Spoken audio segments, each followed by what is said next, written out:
Hello everyone and welcome back to another PC video. Today I'm going to teach you how to flip office computers for profit. Specifically, I'm going to be flipping this Optiplex. It's an Optiplex 7040. It's small form factor. So yeah, let's get right into it. So the first part of flipping office PCs is you have to actually find office computers. Now you can either find them online for pretty cheap, or like in my case, I went around looking at businesses, talking to receptionists or something. I found a business that was going under and had a bunch of free office computers for me. I think I got 6 from them. So I have 3 Optiplex 7040s, a 9020, and then 2 old hunks of junk. I'll flip those 2. But today I'm just gonna show you one because that's all you need to know. I got mine for free. You can find them online for pretty cheap, but let's just get into it. So the first thing you're gonna want to do is figure out how to open the computer, because obviously you can't access the insides without that. For this one, it's a little blue switch in the back. I pressed it in, I can pull this up. Now, when I got this, it was very, very dusty. My grandpa brought an air compressor over, and I was able to blow it out. But it doesn't really matter how you do it. You can have an air compressor or one of these things, it's a little handheld fan, or like a can of air. But basically, you just want to get all the dust out of it. So I'm just going to go ahead and blow it. You gotta make sure you get in all the nooks and crannies. I recommend not doing this inside your house, but again, I already dusted this one, so there's not really much dust that's gonna come out. Okay, next, I'm just gonna take it apart so I can actually see what's in it. So graphics card wise, I'm just gonna rotate this, pull this plug, try not to break anything in the process. There we go.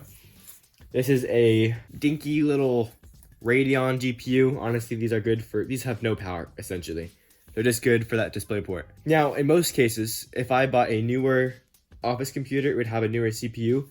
This one has an i5-6500, so it's not terrible. I could actually put like a 1660 in it and it'd be good for gaming. But I am restrained by this form factor. This is a small form factor computer, so the GPU has to be about this size. And also, it has to be a single slot. Basically, I'm limited to this and like a 3050, and 3050 is too powerful for this computer and also costs too much. So I'm just gonna leave this GPU inside. I'm not going to sell this intending it to be a gaming computer. That's the biggest thing. If you're flipping a computer, you have to say whether it's just for general use or for gaming. This is not for gaming, so I'm not gonna sell it saying it's for gaming. I also do not recommend doing this on the carpet. I'm a hypocrite. Don't do it on the carpet. I'm gonna do it anyway because I don't care. Next we're gonna do is look at what's underneath this storage. I have to take the front cover off. This pops off. You can see our back IO here, pretty good. 4 USBs, headphone jack, disc. Don't really need that, but whatever. And a speaker. They have a speaker too. That's pretty cool. Let's see if I can get this out of here. Oh, okay, it is that direction. Okay, this just pops out completely. That's nice. Oh, I was gonna say I could put a 3050 in here, knowing it's bottlenecked. But I'm also limited by this power supply. This is only, I think, 180. Yeah, 180 watts. So that would not be powerful enough for that. With this out of the way, though, I have access to my RAM and my SSD now. So this is using a 1 terabyte WD Blue hard drive, which again, great for backup storage, but for an operating system, that's really slow. So we're gonna upgrade that to a Patriot P300. I'm gonna keep the hard drive in it too, but we're just gonna have this be the Windows drive. But before we do that, I'm gonna look at the RAM. 8 gigabytes of 2400 and 8 gigabytes of 2400, so 16 gigs in total. I thought it was 8 total. So I'm actually not going to use this. I have a kit of 2 8 gigabyte sticks of 3200, but I'm pretty sure this computer doesn't even support that speed. So I'm actually going to keep it with the RAM that it has. Click, click, click. That wasn't as satisfying as normal, but whatever. While we're having it open, I'm going to take off this CPU cooler. Unplug it. Corners, boom, it's up. If you look at that, wow, the CPU has almost no paste on it. That looks terrible. And this is all dried up. Now, I recommend getting a paper towel and getting a full 100% or 90 whatever percent isopropyl alcohol. But I bought these little pads to make it easier for me. If you're cleaning electronics, I definitely recommend these. It's 70% isopropyl alcohol and 30% water. It will not harm anything. It'll just evaporate. But I'm gonna try this for the thermal paste. I wonder if it'll work. And it does pretty well. Wow, that's nice. Don't worry about getting it off the edges too. It's more important you just get it off the main heatsink part, and we're also going to clean off the CPU cooler. Okay, now our CPU cooler is cleaned off. I'm just going to put a little bit more thermal paste on it. And this is why I'm wearing gloves. It's just for the thermal paste. I don't like having to clean off. It gets in your hands and it doesn't stain, but it's just hard to clean off. So we're just going to put a little bit on here, like a pea-sized dot. That's good. Better too much than not enough. Of course, don't go crazy on it, but it's better to be a bit more liberal than conservative. Okay, now I'm gonna put this back on. The cable is short, so we'll just put it here.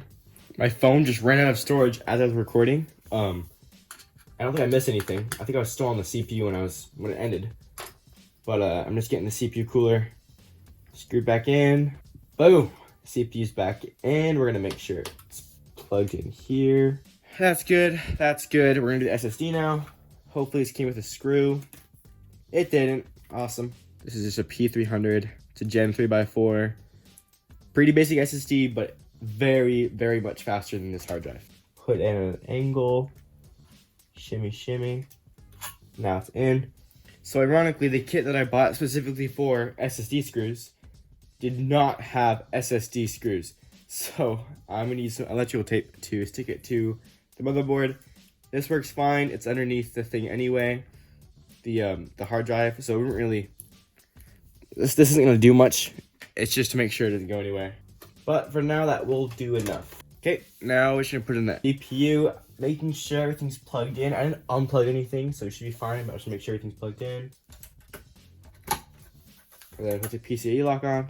And boom, that's really our upgrade. Now the point of these and flipping these without making them gaming computers is literally just someone says, I need a computer for internet browsing, schoolwork, whatever. And they can buy one for really cheap. So they got it for free and I only spent maybe 30 bucks on parts. I can sell this for 100, maybe even 200, but 100-ish bucks. And I'm making, 80 bucks profit here because I got it for free. If you did buy the computer, I recommend spending more on upgrades so you can sell it for more. But as far as I'm concerned, this build, I'm making profit on it. Someone's gonna benefit from having a cheap computer. The only person who really lost here was the person who gave me the computer. But again, they didn't want it. I took it off their hands for them, so I did them a service, and I'm getting money for it. Boom, done. That is our complete upgrade. Literally just an SSD and cleaning. I would upgrade RAM too if it doesn't have a lot, but this already had 16 gigs, so we're good. And now this is ready to be sold to someone who needs a computer. So now you've seen how to turn a free office computer into a not as bad computer that someone will actually want to use. I will list this on either Java or eBay, maybe both, for about 100 bucks. I'll do some more research to see how much they're going for. If they're going for like 200 stock, then I might increase it to like 150, 200. But the point of this is, I didn't spend a lot of money on it, and I could charge it for as much as other people are, but I'm not gonna do that because I'm not selling this to make a huge profit. I'm selling it so someone has a computer to use. And that's really the end goal of all business. You have a business to provide a service, not to make money. If you just focus on providing good services, the money will come naturally. So that's a little entrepreneur tip for you. But yeah, thank you for watching this video. I will have a $300, $400 build coming out probably in 2 weeks because I'm still waiting for some parts to arrive, but stay tuned for that. That'll be here soon. And yeah, thanks for watching. Have a splendid day.